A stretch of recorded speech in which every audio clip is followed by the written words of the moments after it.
अब बात करें जरा पाकिस्तान की। पाकिस्तानियों की तो जनाब वाट लग गई है, पीओजेके में बवाल हो गया है।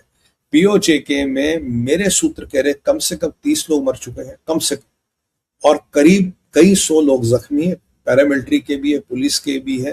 पूरा जोर पाकिस्तान ने लगाया, पर जो रावलकोट से जो जुलूस निकलना था मुजफ्फराबाद का, वो बिल्कुल निकला। जैक ने पाकिस्तान की वाट लगा दी। पाकिस्तान जल रहा, पाकिस्तान हिल रहा, पाकिस्तान के हाथ से हर चीज निकल रही है। पीओजे के पाकिस्तान के हाथ से निकल रहा। बलोचिस्तान ने आजादी डिक्लेयर कर ली। ईरान में सिंचियान बलोचिस्तान में लोग मर रहे हैं। तो ये सवाल पूछा जा रहा है, सिंचियान बलोचिस्तान में कौन लोगों को मार रहा है, किसके कहने पे मार रहा है, वो एक एंगल अलग है। और यहां पे पाकिस्तानियों की हवा टाइट है, क्योंकि 38 पॉइंट्स की डिमांड थी, 38 पॉइंट्स। अब वो कह रहे हैं हमें 38 पॉइंट नहीं चाहिए, अब हमें केवल 1 पॉइंट चाहिए, मात्र 1 पॉइंट। क्या?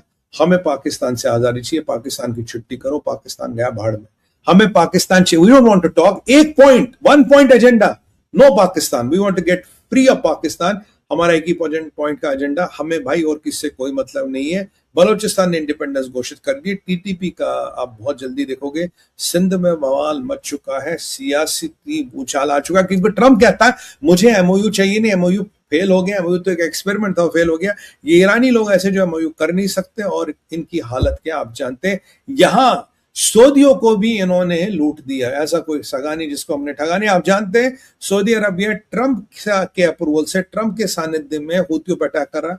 सऊदियों पर फिर अटैक हुए हैं। कोई बहुत ये माना गया था कि जो यूएस का बेस है सऊदी अरबिया में वो हिट हुआ है।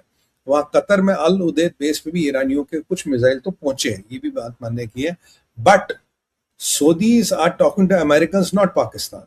Saudis are collaborating with Americans, not Pakistan. और जो इंटेल आई थी वो आई थी इजराइलियों से, इजराइलियों की इंटेल, यहूदियों की Intel, Christian America helping Sunni Saudi Arabia to fight Shias of Iran who are excess of mullah regime of Iran। ये परिस्थिति है। अब यहां पे पाकिस्तान पूरा बाहर, पाकिस्तान की हवा पानी बंद। और पाकिस्तान के मीडिया को मैं ट्रैक कर रहा था, कह रहा जनाब आपको तो वहां तो युद्ध हो रहा, तो अब पाकिस्तान क्या कर रहा? बोला नहीं, मतलब युद्ध को आप कैसे डिफाइन करते, क्या ड्रोन हमला युद्ध है, रॉकेट का हमला युद्ध है? कहला भाई जब सारा सऊदी फूक जाएगा तब युद्ध करोगे। भाई सऊदियों ने ऑफिशियली युद्ध डिक्लेयर कर लिया, अब किस चीज का वेट कर रहे हो? सऊदी से ऑफिशियली डिक्लेयर वॉर, आप किस चीज का वेट कर रहे हो? कह रहा नहीं नहीं नहीं, नहीं ये अभी युद्ध, कह रहा भाई साहब युद्ध डिक्लेयर हो गया। कह रहा नहीं नहीं, देखिए ये जो बात है इसमें विदेश मंत्रालय जवाब देगा। अबे भाई युद्ध करना है, विदेश मंत्रालय क्या कहेगा? बोला जनाब आपके फील्ड मार्शल ने कहा था, ये गधे पे चढ़ के वो कूद रहा था, हमने ये कर दिया, ये ताउन कर लिया, अब क्यों भाग रहे हो, अब क्यों डर रहे हो? फिर अल्टीमेटली कहते हैं ना कि औकात पे आ गए। कहना देखो भाई ऐसा है, हमारी इकोनॉमी है बर्बाद, पाकिस्तान में जो सूरत हाल है, हम कोई युद्ध नहीं कर सकते, हम किसी से पंगा नहीं ले सकते, वी विल बी फिनिश्ड। हमारी जो फिएट गाड़ी है उसके इंजन सब डीले हो चुके हैं। With due respect to Fiat, I am not trying to demean anything. जो 1970 के मॉडल की हमारी गाड़ी है उसके सब इंजन डील हो चुके हैं। थोड़ा और भगाया तो टूट जाएगी, खत्म हो जाएगी, बलोचिस्तान गया, टीप जाएगा। और कहीं ऐसा तो नहीं भारत चाहता कि आप ये युद्ध करें, कोई ऐसा तो नहीं है जो ग्रेट गेम वाले जिसमें भारत, इजराइल, अमेरिका और रशिया है, ये चाहता पाकिस्तान एक और युद्ध करे, सऊदियों के चक्कर में फंसे और पाकिस्तान का एंड गेम खुद ही हो जाए, पाकिस्तान बिना तोड़े ही टूट जाए। कह रहा हम युद्ध नहीं कर सकते।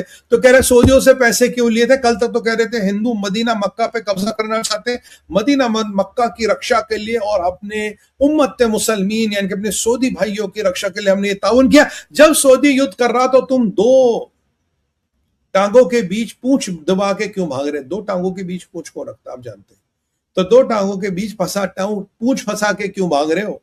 तो फिर जब और जोर डाला, बोला नहीं हम मदद करेंगे। क्या मदद करोगे? हम एमओयू कराएंगे। अबे इस्लामाबाद एमओयू की धजिया उड़ गई, नया एमओयू कराओगे, अब कौन सा एमओयू? रावलपिंडी एमओयू कराएंगे। भाई साहब जयशंकर साहब ने इनकी नस सही पकड़ी थी, बोला दलाल मुल्क है ये, दलाल मुल्क है, फिर दलाली वगैरह एमओयू कराएंगे। अबे इस्लामी बम कहां गया? मैं मुर्दे मुजाहिदों जाके ईरान पे अटैक करो, ईरान वहां तुम्हारे बाजू में।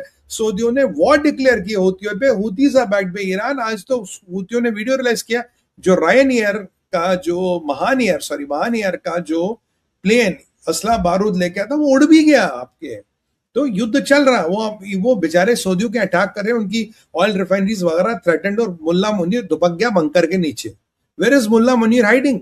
मुनीर इज हाइडिंग समवेयर, दुबक गया, गायब हो गया, मतलब ठक हो गई है उसकी। ये पाकिस्तान की औकात है, ये इनके फौज की औकात है। और जरा आगे चलते भारत की भी बात करें। देखिए भारत में सिक्योरिटी ब्रीच हुआ है कहीं ना कहीं। जो कंडाकुलम न्यूक्लियर प्लांट है उसको लेके कुछ फाइलें, कुछ चीजें, रिलायंस इंडस्ट्रीज एक कॉन्ट्रैक्टर था उसको बनाने में, तो उन्होंने कुछ चीजें किसी थर्ड पार्टी डाटा सेंटर वगैरह में होस्ट कर रखी थी, स्पेस ले रखा होगा, स्टोरेज ले रखा होगा। समाचार ये आ रहा है कि उस फैसिलिटी को कुछ हैकर्स ने ब्रीच किया, काफी सारा इंफॉर्मेशन ले लिया, और कुछ हजार फाइलें डार्क वेब पे कंडाकुलम न्यूक्लियर प्लांट को लेके डाल दी, जिसमें कुछ सेंसिटिव इंफॉर्मेशन भी है। चिंता का कारण है, but I am very sure कि भारत उसको संभाल लेगा, authorities will take care of it. और कहीं ना कहीं रिलायंस ने भी माना है कि पार्शियल ब्रीच तो हुआ है। अब भाई आपने किसी के यहाँ फाइल्स होस्ट की, उसकी सर्वर तो हैक हो गया, बट ये एक नई वास्तविकता है। इसके पीछे कौन है ये आप सोचिएगा जरूर। इस ब्रीच के पीछे मुझे 3 लोगों पे शक जाता है। ब्रीच को हम संभाल लेंगे, चीजों को देख लेंगे, will manage, I am not doubting that. Breach क्यों हो मैं ये भी नहीं कह रहा, ब्रीच कराया किससे सवाल ये।